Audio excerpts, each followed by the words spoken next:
तो तबलीगी जमात का जो पाकिस्तान का स्वरूप है वही स्वरूप भारत में भी है। आपको मैं बता दूं कि जितने ग्लोबल जिहादी ऑर्गेनाइजेशंस हैं जैसे कि अल कायदा, उसके बाद जो पाकिस्तान स्पॉन्सर्ड जिहादी ऑर्गेनाइजेशंस हैं, ये आपको चाहे वो लश्कर तोयबा हो, जैश ए मोहम्मद हो, लश्कर जांगवी हो इत्यादि, इन सभी की दुकानें खुल जाती हैं वहां पर।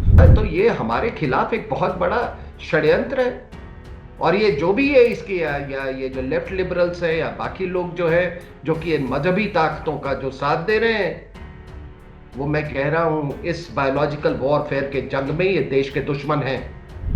ये जितने ये जिहादी विचारधारा है या ये कम्युनिस्ट विचारधारा है, ये जितनी ये ताकतें हैं, इनको ह्यूमन कैजुअलिटी से कोई बहुत ज़्यादा इनको फर्क नहीं पड़ता है।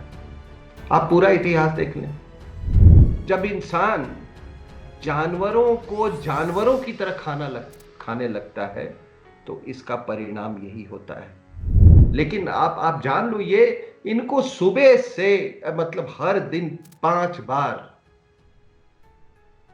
नफरत नफरत नफरत, हर चीज से नफरत पढ़ाया जाता है, सिखाया जाता है।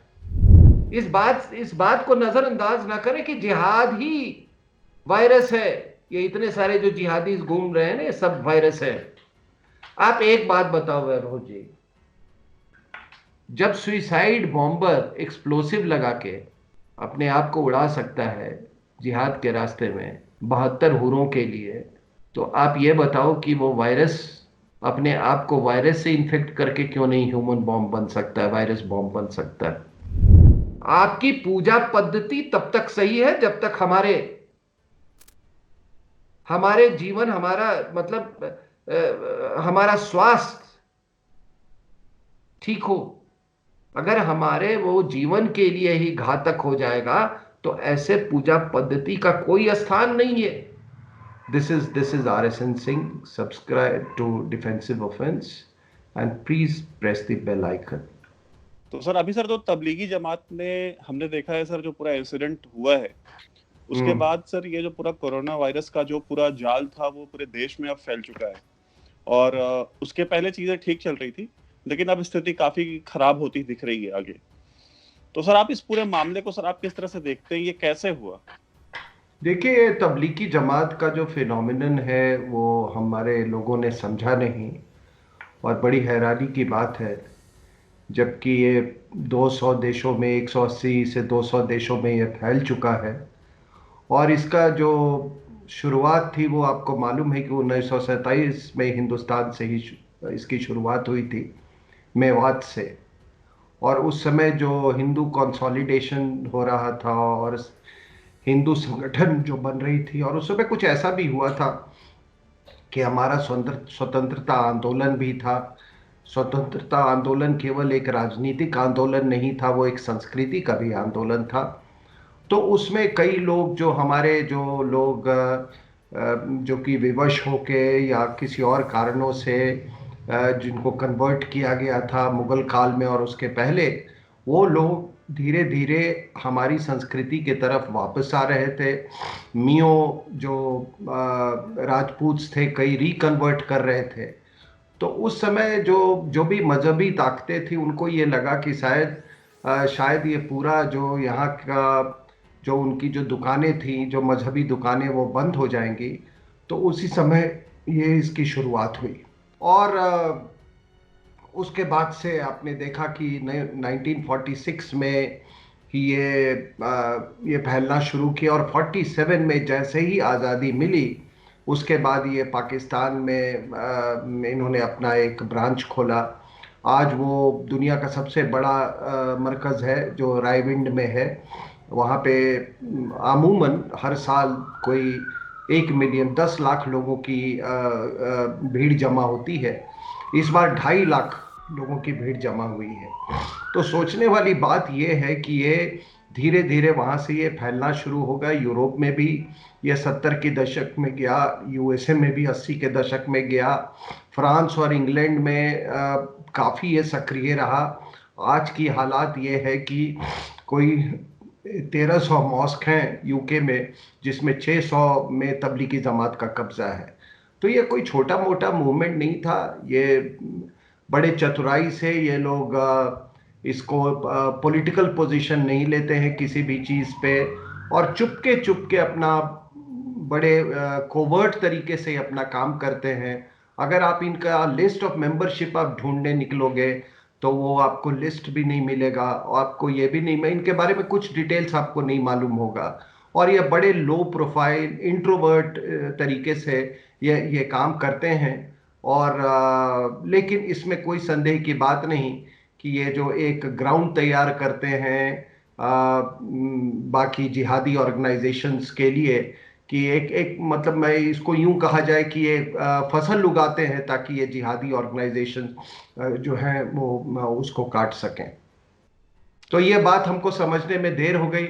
और ये भी हमको ये नहीं मालूम था कि भाई जिसका हम कहते हैं कि 8 to 10 मिलियन, 8 to 10 मिलियन जिस ये तबलीगी जमात की नफरी है, और जिसका हेडक्वार्टर्स यहाँ निज़ामुद्दीन में हो, और उसके बारे में आप ना जाने, तो ये दोष हमारा है। क्योंकि हम इसमें कहीं हमारी इंटेलेक्चुअल फेलियर है यहाँ, और हमारी आप जो भी आप कुछ लोग ये भी मानते हैं कि एक इंटेलिजेंस फेलियर है। सर हमने ये भी देखा है कि तबलीगी जमात से जुड़े तबलीगी जमात में पाकिस्तान आर्मी का भी बहुत बड़ा हस्तक्षेप रहा है।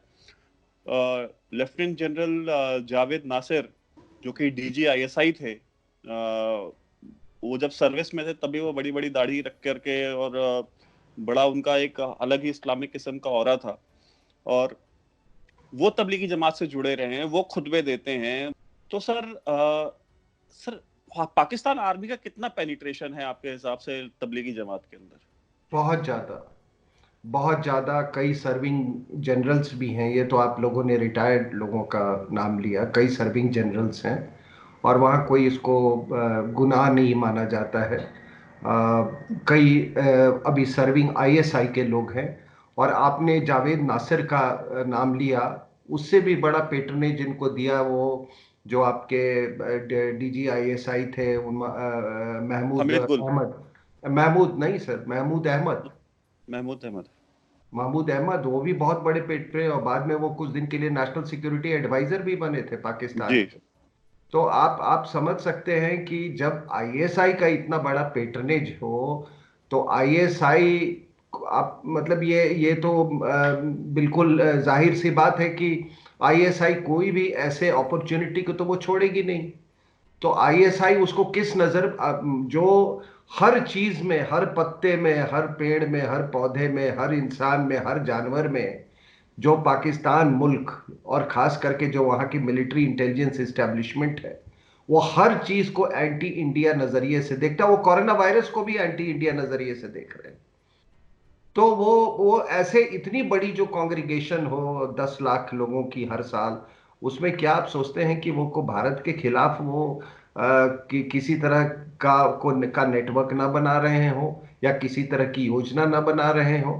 तो आपने बिल्कुल सही कहा उसमें। और आपको मैं ये भी बता दूं कि बेनजीर भुट्टो का 95 में जब वो प्राइम मिनिस्टर बनी थी, उसके बाद उनके ऊपर एक असैसिनेशन अटेम्प्ट का प्लान था, जिसमें ज्यादातर जो लोग थे वो तबलीगी जमात के थे, और जिसमें मिलिट्री और सिविल दोनों के लोग थे। तो तबलीगी जमात का जो पाकिस्तान का स्वरूप है, वही स्वरूप भारत में भी है। आप इस बात को क्यों भाई, जो जो जो पाकिस्तान में स्वरूप है, बिकॉज आप ही लोग सभी कहते हैं कि पाकिस्तान एपी सेंटर है टेररिज्म का। तो वो तबलीगी जमात जैसे इंपॉर्टेंट ऑर्गेनाइजेशन को क्यों छोड़ दोगे? और आप क्या समझते हैं कि ये जावेद नासिर और ये महमूद अहमद, इन्होंने कोई इंटेलिजेंस के फैक्टर को लेके इसमें इसको पेट्रनेज देना शुरू हुआ, और उसके बाद आज भी वो सिलसिला कायम है? ये कौन कह सकता है कि ये सिलसिला खत्म हुआ? और ये जब ये कॉन्ग्रीगेशंस होता है, तो उस समय आपको मैं बता दूं कि जितने ग्लोबल जिहादी ऑर्गेनाइजेशंस हैं, जैसे कि अल कायदा, उसके बाद जो पाकिस्तान स्पॉन्सर्ड जिहादी ऑर्गेनाइजेशंस हैं, ये आपको चाहे वो लश्कर तोयबा हो, जैश मोहम्मद हो, लश्कर जांगवी हो इत्यादि, इन सभी की दुकानें खुल जाती हैं वहां पर। और फिर वहां से ये ग्लोबल रिक्रूट्स पकड़ना शुरू कर देते हैं, वो ट्रैप करना शुरू कर देते हैं। इसीलिए आपने देखा होगा कि कभी भी जिहादीज की सप्लाई में कोई कमी नहीं आती है। सब एक तरफ आप देखिए, यहां तबलीगी जमात का यहाँ पे मीटिंग हो रहा है, यहाँ निजामुद्दीन में, जो कि यहाँ का ये नर्व सेंटर है, ये हेडक्वार्टर्स है यहाँ पर इनका। और दूसरी तरफ कश्मीर में जिहादी हमले तो हो ही रहे हैं ना। तो अगर ये कोई आप मानते हैं कि ये पीस और ट्रैंक्विलिटी ये सिखाने चले हैं, तो इनकी इनकी जो बिल्कुल बुनियाद है, वही जो है वो एंटी इंडिया है। बुनियाद क्या है तबलीगी जमात की? कि ये इंडियन कल्चरल इन्वायरमेंट से अपने आप को एलिनिएटेड रखना चाहते हैं। ये नहीं चाहते हैं कि ये लोग जो हैं, जो अपनी कल्चरल एनवायरनमेंट या जो एंसेस्टर्स जो इनहेरिट किया है, वो उसका हिस्सा रहें। तो उसको उसको ये चाहते हैं कि वो उसमें एसिमिलेट ना हो और वो एलिनिएटेड रहे। यही बुनियाद थी तबलीगी जमात की। और ये धीरे धीरे ये वर्ल्ड लेवल पर ये, अच्छा ये आप बताइए कि इनका क्या ये है, किसी ने एक अमेरिका ने जो एक यूएस में स्टडी हुई, उन्होंने वो स्टडी में कहा कि मेन इनका ये है कि ये शायद एक्टिव पार्ट ना ले पॉलिटिक्स में या खुल के कोई बाकी एक्टिविटीज में, लेकिन क्या ये डिनाई किया जा सकता है कि ये पैसिव सपोर्टर्स नहीं है? क्या ये डिनाई किया जा सकता है कि ये इस्लाम के टेनेट्स पे इसरार नहीं करते हैं? क्या totally Islamic way of life पर ये इसरार नहीं करते हैं? क्या ये इंटॉलरेंस नहीं पैदा कर रहे हैं समाज में? क्या ये पूरी जो हमारी प्लैनेट है उसको एक इस्लामिक प्लैनेट नहीं बनाना चाहते हैं? और वो नॉन पॉलिटिकल इसलिए अपने आप को दिखाते हैं ताकि उनको सप्रेस न किया जा सके। और इसी जो मैं कवर्ड तरीके के कारण और ये जो अपना ये नॉन पॉलिटिकल जो इमेज बनाते हैं, उसके कारण ये कई बार ये बचते चले गए हैं, लेकिन राजनीतिक रूप से बचते चले गए हैं। इस बार ये जो कोरोना वायरस है, उसने इनके पाप को एक्सपोज कर दिया, जो कि हमारे हमारे इंटेलिजेंसीज को करना चाहिए था और जो हमारे सरकारों को करना चाहिए था। जो जो ये लोग नहीं कर पाए, वो एक वायरस ने कर दिखाया। सर हमने ये भी देखा है कि तबलीगी जमात के अगेंस्ट में इंडिया के अंदर से सर जो क्रिटिसिज्म आ रहा है वो उसी एक धड़े की तरफ से आ रहा है जो धड़ा हमेशा आतंकवाद के और रेडिकलाइजेशन के खिलाफ बात करता है। जो एक लेफ्ट विंग या जो लिबरल साइड है, मीडिया का हो, चाहे वो फिल्म इंडस्ट्री का हो, चाहे समाज का हो, वो इनके विरोध में खुल के नहीं बोल रहा। अगर इनका विरोध कर रहे हैं तो वो उसको कवर करने के लिए दिखा रहे हैं कि ये एंटी मुस्लिम है। ये जो पूरा इल्जाम लगाया जा रहा है तबलीगी जमात के ऊपर, इससे मुसलमानों के खिलाफ हिंसा भड़क रही है, नफरत बढ़ रही है, तो इसको एक ट्विस्ट दिया जा रहा है। सर इसको किस तरह से देखते हैं? सर आप एक बात बताइए कि बरेलवी मूवमेंट हिंदुस्तान से शुरू हुआ, देवबंदी मूवमेंट हिंदुस्तान से शुरू हुआ, तबलीगी जमात हिंदुस्तान से शुरू हुआ, और मैं ये भी बता दूं एक तरह से ये देवबंदी मूवमेंट का ये ऑफशूट है। फर्क इतना है कि ये कहते हैं कि भाई मजहब को फैलाने के लिए कोई बहुत ज्यादा स्कॉलरशिप की जरूरत नहीं है, हर आदमी को है वो अपना मजहब फैलाए।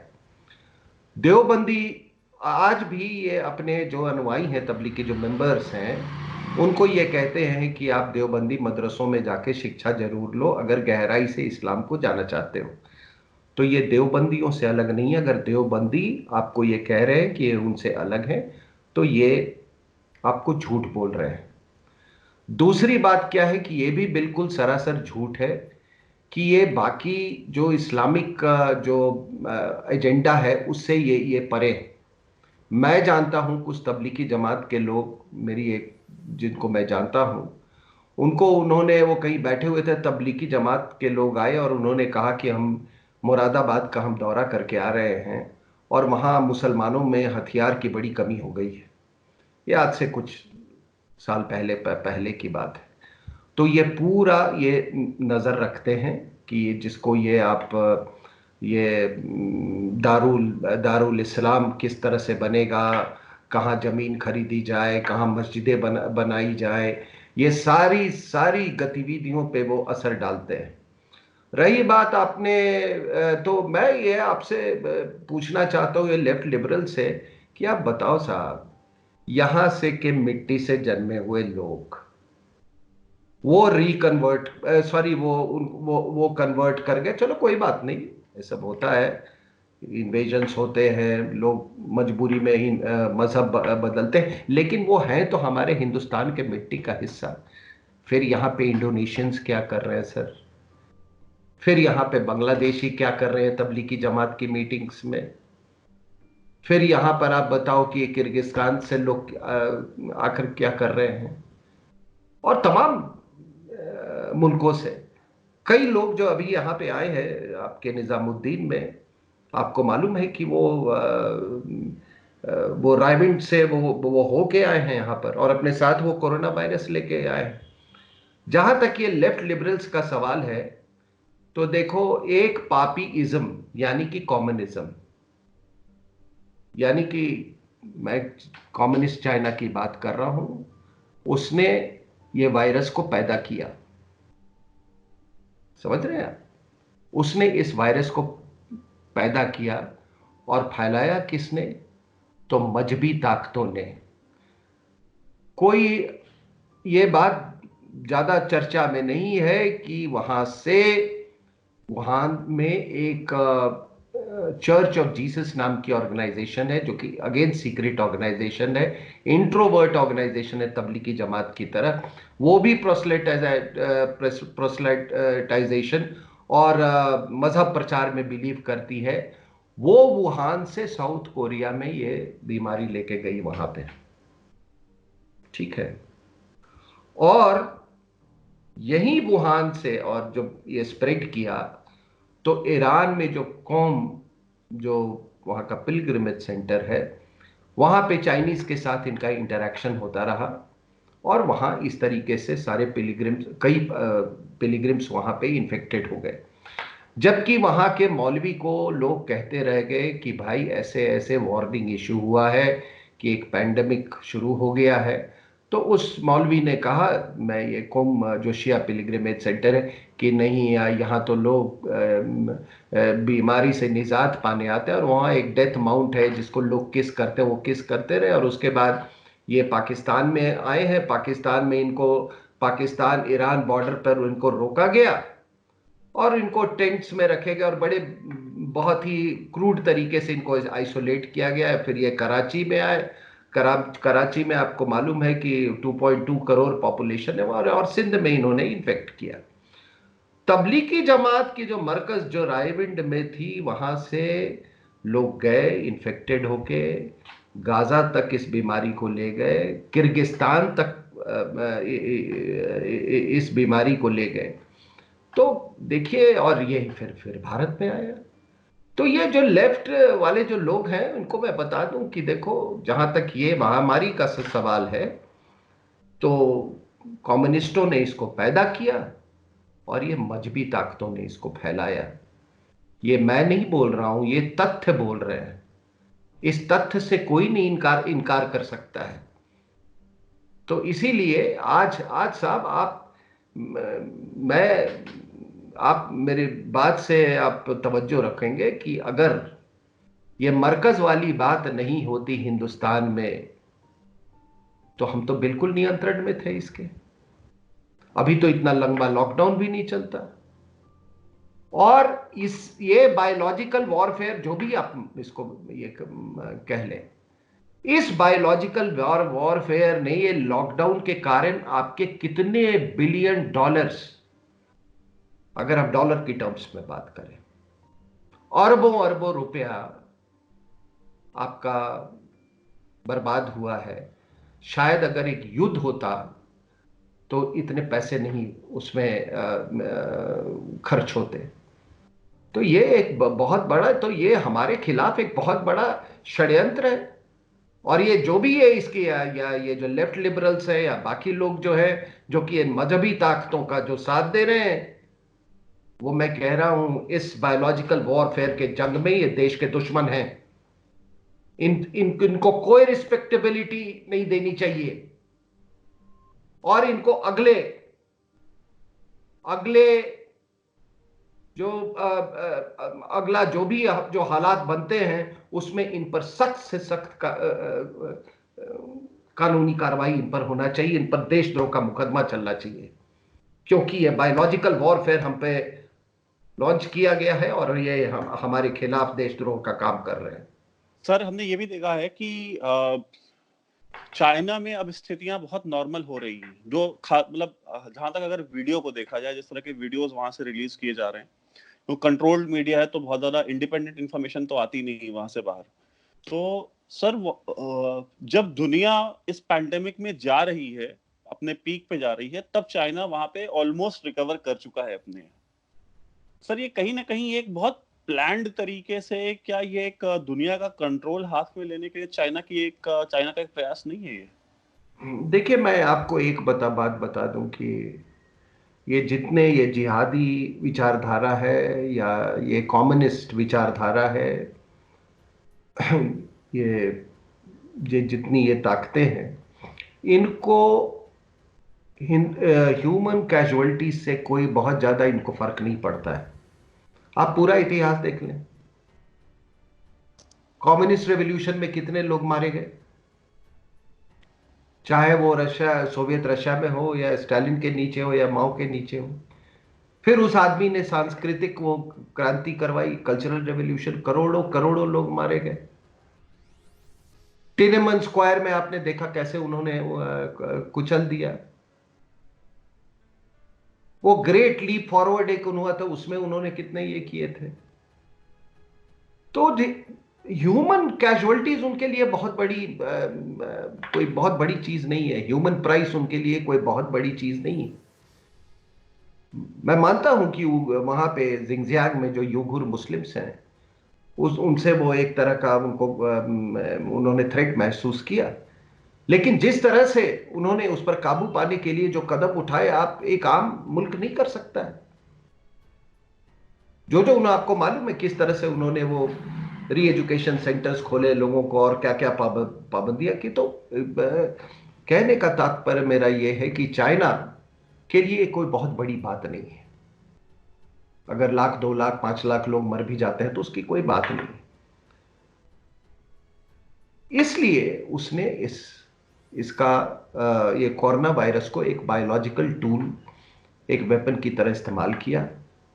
साहब एक बात बताइए, कहते हैं कि अमेरिकन्स ने, अब वो कहते हैं कि अमेरिकन ट्रूप्स आए वहां एक्सरसाइज के लिए, उन्होंने फैला दिया। अगर उनको फैलाना होता तो वुहान में क्यों फैलाता? अगर अमेरिकन ट्रूप्स बीजिंग में जाके फैलाते।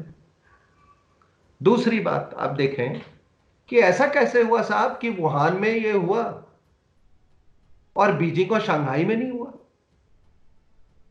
आपके यहां थोड़ा सा एक थ्रेट आया तो हमने तो पूरे कंट्री को लॉकडाउन कर दिया। उन्होंने वहां पर तो कामकाज चालू रहा, चलता रहा बीजिंग में और शंघाई में। और देखिए, आपको मालूम है कि जो ये इनकी डब्ल्यूएचओ की क्या फंडिंग है, और डब्ल्यूएचओ का जो चीफ जो है वो उसका उसके आप बयानात आप देखिए, और उसका जो चाल ढाल था, जो उसका रवैया था, वो आप देखिए। वो तो ऐसे लग रहा था कि वो जानबूझ के इसको फैन कर रहा है, इस बायोलॉजिकल वॉरफेयर को। आज क्या होगा मुझे नहीं मालूम कि वर्ल्ड ऑर्डर कैसे वैभव जी इवॉल्व करेगा। लेकिन मैं आपको बता दूं कि यूरोप में क्या होगा, ये पैरानोइया कितना दिन तक चलेगा इसका, यूएसए का क्या होगा, क्या कोई रिटेलिएशन होगा इसके बारे में, जो सॉफ्ट पावर स्टेटस है किस देश का या किस ग्रुपिंग का, वो क्या होगा। लेकिन डेफिनेटली एज एन इंडियन मैं आपको कह सकता हूं, मुझे नहीं मालूम कि यूरोप किस प्रकार से इससे उभरेगा और क्या उस समय परिस्थिति क्या होगी, और जो मैंने कहा ये वर्ल्ड ऑर्डर क्या होगा। लेकिन एज एन इंडियन, एक हिंदुस्तानी की के हैसियत से मैं आपको कह सकता हूं कि चीन को हम हम और पूरी दुनिया उसको शक की निगाह से देखेंगे।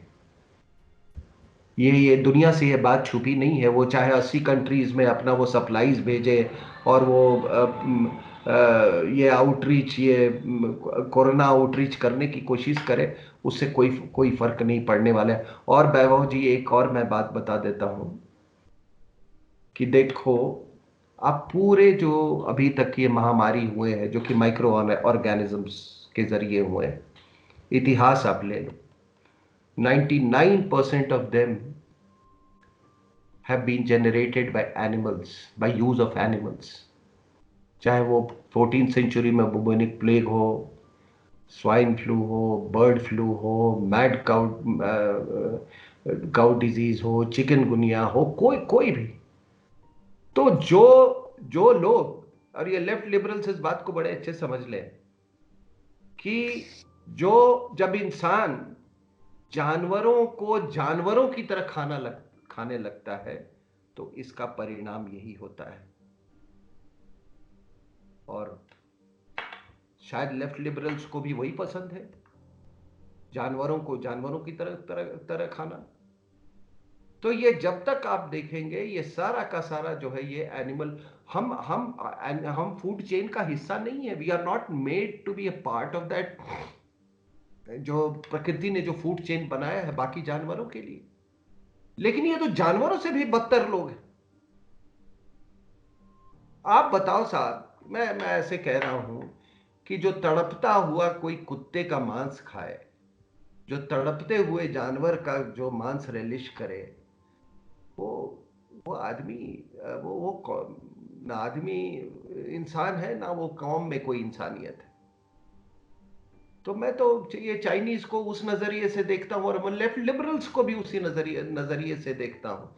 इसीलिए अंदर से ये जितने लेफ्ट लिबरल्स, जो वर्ड आप यूज करते हैं लेफ्ट लिबरल्स, ये ये अमानव लोग हैं, दे आर क्रूअल पीपल। और ये अपना जो डीएनए है, मेंटल डीएनए, ये वही उसी मानसिकता जो चाइनीज, वो बैट खाने वाली और आधा जिंदा कुत्ता खाने वाली, वही मानसिकता ये लोग शेयर करते हैं।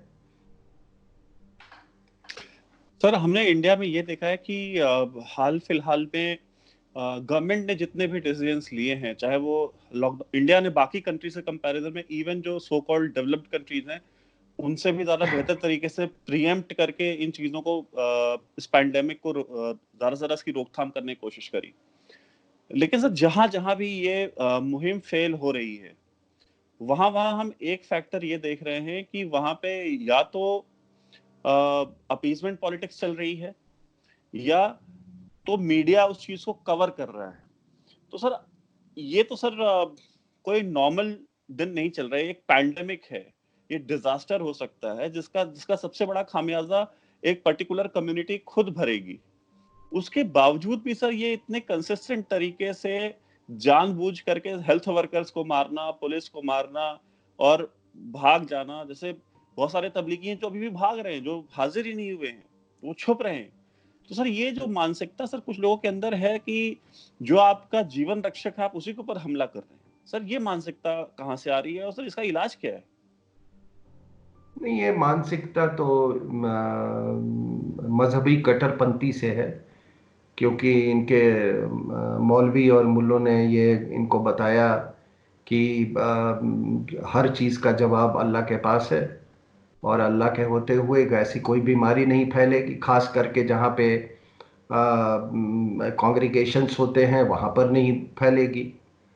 अभी मैं एक खालिद अहमद की एक आर्टिकल पढ़ रहा था, यहाँ पे, जो पाकिस्तान के बहुत रिस्पेक्टेड कॉलमनिस्ट हैं। उन्होंने क्या कहा कि 1946 में, पहले तो उन्होंने बताया कि किस तरह से, जो मैं आपकी बात बता रहा हूँ कि कौम से कैसे आया पाकिस्तान में ये डिजीज़, पिलग्रिमेज सेंटर से।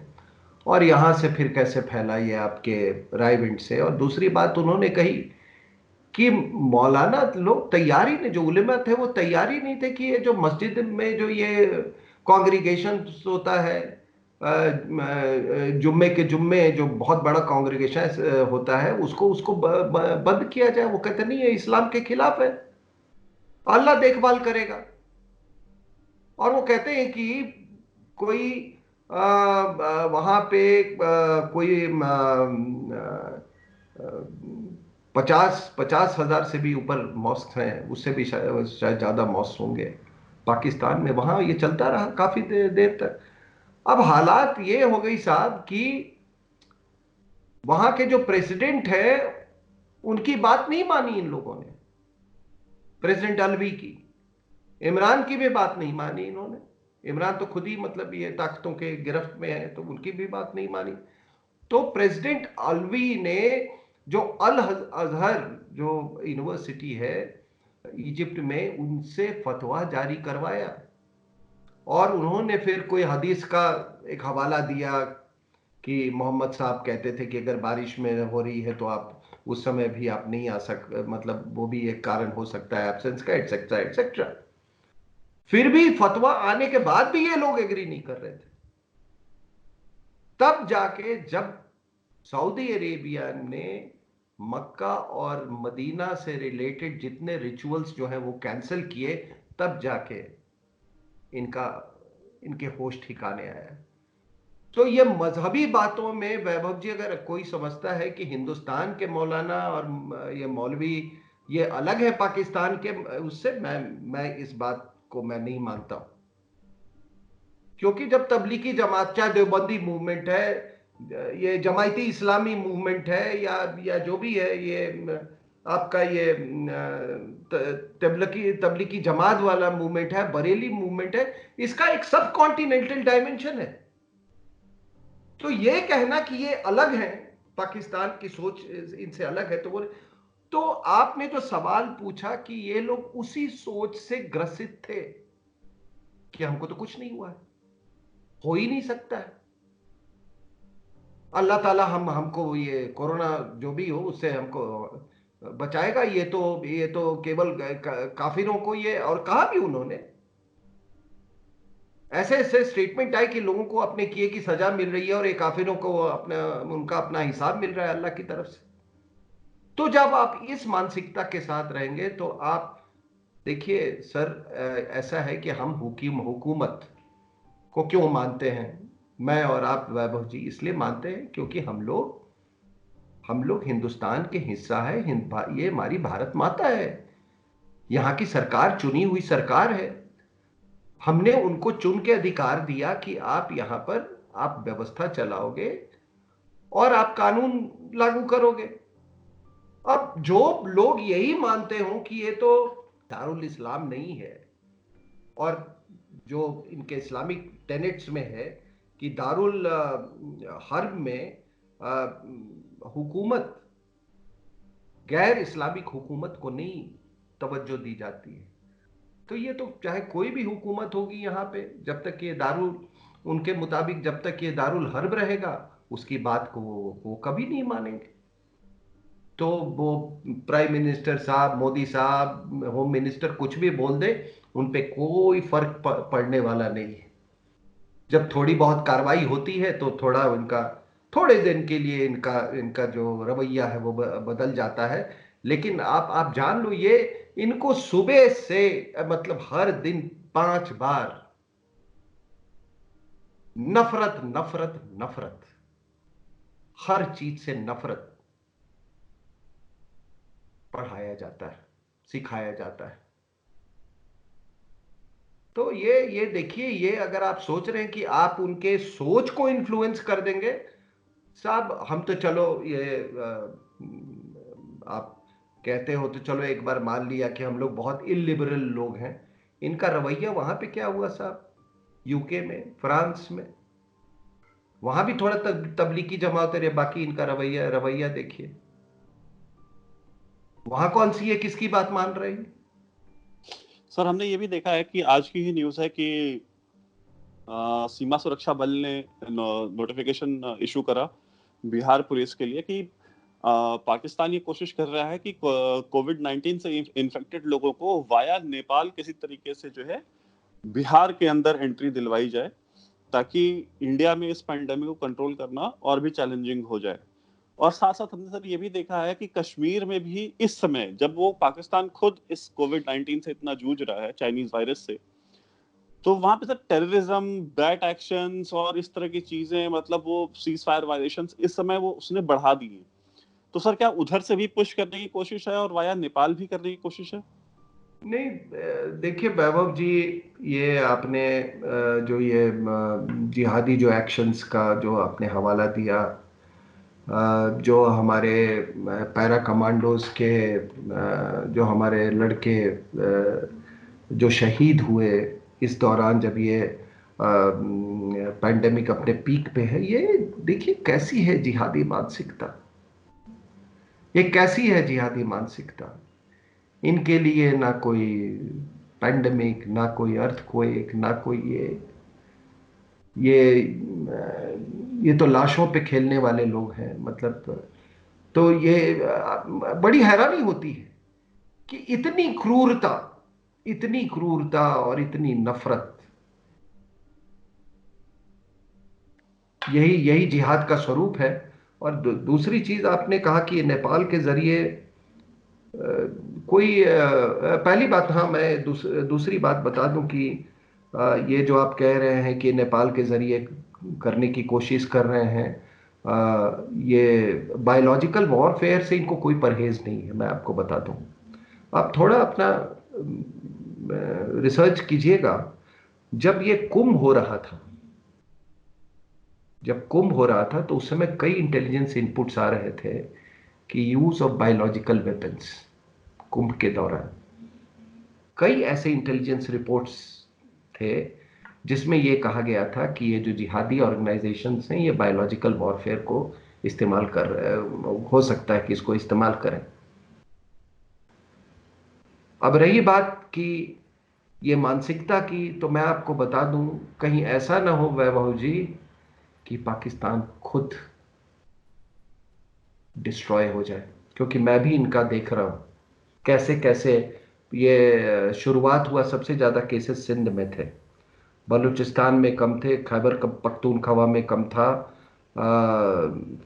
गिलगिट बाल्टिस्तान में भी कम था। अब मैं आपको बता दूं कि ये गिलगिट बाल्टिस्तान में, अगर आप वहाँ का जो डिस्पर्शन देखें पॉपुलेशन का एरिया वाइज जो ये है, तो वहाँ के हिसाब से कैजुअलिटीज ये जो फैलाव है इस महामारी का, कोरोना का, ये बहुत ज़्यादा है गिलगिट बाल्टिस्तान में। And then it puts a big question mark कि ये चाइनीज के साथ जो ये कांटेक्ट है वहाँ पे, ये चाइना पाकिस्तान इकोनॉमिक कॉरिडोर, इसका फ्यूचर क्या होगा। दूसरी बात मैंने देखा कि सिंध से कहीं आगे जो नंबर ऑफ जो इन्फेक्टेड पीपल है, वो उसका दुगना ट्रिपल 2000 से ज़्यादा आपका पंजाब सूबे में हो गया है। और अगर पंजाब सूबे में यह महामारी फैलती है तो आप समझिए पाकिस्तान कोलैप्स कर जाएगा, क्योंकि वहाँ पंजाबियों का वो देश है। बाकी उनके मुताबिक पूरी अगर मुल्क का इंतकाल हो जाता है तो कोई बात नहीं, पंजाबी महफूज होने चाहिए, लेकिन अभी सबसे ज़्यादा पंजाबी ही हिट हुए। और जहाँ तक नेपाल के रास्ते से, तो मैं ये फैक्ट चेक करूंगा, लेकिन ये नामुमकिन नहीं। लेकिन अब वही सर है कि आज ये, ये सर जी, आज की ये न्यूज में था, टाइम्स नाउ पे भी और बाकी कई सारे न्यूज चैनल्स पे ये चला है, दिन भर चला है आज। हाँ, अब वही वो देखना पड़ेगा कि वो मतलब भाई मैं एक एनालिस्ट हूँ।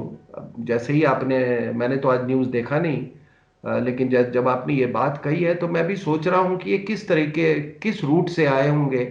अगर नेपाल में आए हैं, अगर ये ऐसे इन्फेक्टेड लोग, तो किस रूट से आए हैं, क्योंकि हवाई सेवाएं तो है नहीं, तो वो एक ही रूट है, ये वो जो आपका जो टिबेट वाला रूट है, उस रूट से इनको लाया गया। और हो सकता है चाइनीज वो इसमें उनकी मदद कर रहे हैं। और इसमें कोई ये नहीं, क्योंकि एक बात आप जान ले कि इस ये पूरे वायरस का, ये बायोलॉजिकल वॉरफेयर, जो ऑन गोइंग बायोलॉजिकल वॉरफेयर है, उसमें पाकिस्तान ने, आप उनके उनके कॉलम्स पढ़े, वो तो इतने तारीफ के उन्होंने पुल बांधे हुए चाइना के बारे में कि देखो उसने कैसे वो किया, कितना कितना बड़ा कितना दिल वाला मुल्क है, कितने लोगों को मदद कर रहा है, ऐसे तो कॉलम्स निकल रहे हैं वहां पर। और उनको लगता है पाकिस्तानियों को कि ये मौका है, चाइना अभी इसके बाद ये post corona virus numero uno power जिसको बोलते हैं, ग्लोबल पावर बन के वो करेगा, और उसके रिफ्लेक्टेड ग्लोरी में पाकिस्तान वो शाइन करेगा। और यही मौका है कि हिंदुस्तान को, उनको तो आपके यहां जितना फैले उनको उतनी खुशी होगी। अभी पूरे सार्क कंट्रीज में जो हमारा रीच आउट रहा मोदी साहब का, आपने देखा क्या रिस्पॉन्स है सर? क्या हमने, मतलब हर तरह की मदद हमने की है उनको, और इसको बड़ा सराहा गया है। और सार्क में क्या रवैया रहा है पाकिस्तान का? कश्मीर की चर्चा जी हाँ। उन्होंने कोरोना वायरस की मीटिंग में भी पहली बात इमरान खान आया नहीं, उसने अपने हेल्थ एडवाइजर को भेजा। और दूसरा वो आकर के भी वहां पे कश्मीर की बात कर रहा था जब सारे नेशंस बैठ के कोरोना वायरस की बात कर रहे थे। सर ये आप लोग एक बात भूल रहे हैं कि ये जिहादी वायरस है। इस बात को नजरअंदाज ना करें कि जिहाद ही वायरस है। ये इतने सारे जो जिहादी घूम रहे हैं ना, ये सब वायरस है। आप एक बात बताओ वैभव जी, जब सुइसाइड बॉम्बर एक्सप्लोसिव लगा के अपने आप को उड़ा सकता है जिहाद के रास्ते में 72 हुरों के लिए, तो आप ये बताओ कि वो वायरस अपने आप को वायरस से इन्फेक्ट करके क्यों नहीं ह्यूमन बॉम्ब बन सकता है, वायरस बॉम्ब बन सकता है? जो आदमी अपने बर्फ को बर्बाद करना चाहता है, उसे क्या है, चाहे वो एक्सप्लोसिव हो या वो वायरस का वेपन हो, उसको किसी में परहेज नहीं है। तो ये अभी आप देखेंगे साहब, आने वाले दिनों में ये ह्यूमन बॉम्ब का एक नया तरीका होगा। और आने वाले दिनों में आप भी इस बात पे, आप भी इन बातों को काफी इन पर सोचते हैं और विश्लेषण करते हैं। ये जो कॉन्ग्रिगेशनल जो ये मजहबी ताकतें हैं, या ये कॉन्ग्रिगेशनल वे ऑफ अपना मजहबी ताकत दिखाने की जो बात है, ये कहां तक आप स्ट्रेच करेंगे? क्या ये आखिरी वायरस है? क्या ये आखिरी वायरस है? अगर नमाज में शोल्डर टू शोल्डर आप, मतलब लोग बैठे हों और इस तरह से बैठे हों कि वो सड़कों पर भी स्पिल कर जाए, तो देखिए साहब, हम अगले वायरस के लिए, इस तरह से वायरस फैलाने के लिए ये आम हिंदुस्तानी टैक्स नहीं दे रहा है। आपकी पूजा पद्धति तब तक सही है जब तक हमारे जीवन, हमारा मतलब हमारा स्वास्थ्य ठीक हो। अगर हमारे वो जीवन के लिए ही घातक हो जाएगा, तो ऐसे पूजा पद्धति का कोई स्थान नहीं है। आप कृपया इसके बाद जो भी होगा, अभी पता नहीं क्या होगा, पोस्ट कोरोना के बाद जो भी हो, जो भी धार्मिक जगह है उनको रेगुलेट करना होगा। कई जगह है हमारे यहाँ जहाँ पे एक लिमिटेड है कि भाई 500 लोग जाएंगे एक दिन में, या वो लाइन से एक जगह जाते हैं और अपना अपना दर्शन करके वो ये 2 मिनट 2 सेकंड 4 सेकंड करके निकल जाते हैं। लेकिन ये वाला जो ये है कि शोल्डर टू शोल्डर लाखों लोग ये कर रहे हैं अब, और ये फैशन हो गया है, ये एक अपना ताकत को रजिस्टर करने का तरीका हो गया है कि भाई देखो हम कितनी बड़ी मजबूत ताकतें, हम तो सड़क तक आ गए वहां से ओवरफ्लो करके। ये नहीं चलेगा सर। ये नहीं चलेगा, इसमें बदलाव लाना होगा। आज पाकिस्तान ने यह मना किया ना, मानने को तैयार नहीं थे, तो वहां से ले आया। मैंने जहां कहा वो अल अजहर यूनिवर्सिटी से फतवा जारी करवाए। तो यहां पर जितने भी ये दुकानें चल रही हैं, मजहबी दुकानें, ये अलग अलग अलग फतवा दें। लेकिन ये आम हिंदुस्तानी के, मतलब आप सोचिए साहब कि ये जो ये मजहबी तरीके हैं, मैं तबलीगी जमात की बात कर रहा हूं, ये मजहबी तरीके हैं, ये किस तरीके से ये हेल्थ हैजर्ड बन गई हैं और किस तरीके से ये आपके नेशनल सिक्योरिटी पे इम्पिंज कर रही हैं। इस पर भी लोगों को गौर करना होगा। और मैं जब वैभव जी, मैं थर्ड फ्रंट की बात करता हूं, तो ये भी थर्ड फ्रंट का हिस्सा है। आज थर्ड फ्रंट ने पूरे देश को लॉकडाउन करवा दिया, जो कि किसी वॉर में नहीं हुआ था। आप समझ रहे हो मेरी बात? मैं जो कहता हूं ये थर्ड फ्रंट, जिसमें जिहादी फीड इन कर रहे हैं, माओइस्ट फीड इन कर रहे हैं, चर्च फीड इन कर रहा है, और अब ये देखो ये एक बायोलॉजिकल वॉरफेयर का स्वरूप ले लिया। तो आज जो थर्ड फ्रंट ने आपसे प्राइस एक्सट्रैक्ट किया है, वो बाकी कन्वेंशनल कॉन्फ्लिक्ट्स ने नहीं किया है। ऐसा लॉकडाउन कभी नहीं हुआ है। वो ब्लैकआउट्स वगैरह होते थे, रेस्ट्रिक्शन ऑफ मूवमेंट होता था, कभी किसी भी युद्ध में ट्रेनें नहीं रुकी ऐसा। तो ये इसका असली स्वरूप है, और इस बात को लोग समझें। लेकिन अगर आपका मजहबी तरीका, मैं फिर से कहता हूं, अगर हमारे लिए या देश के लिए घातक होता है, तो इस पे ये नहीं चल सकता, और इस पे लोगों को विचार करना होगा, जो हमारे हुक्मरान हैं उनको।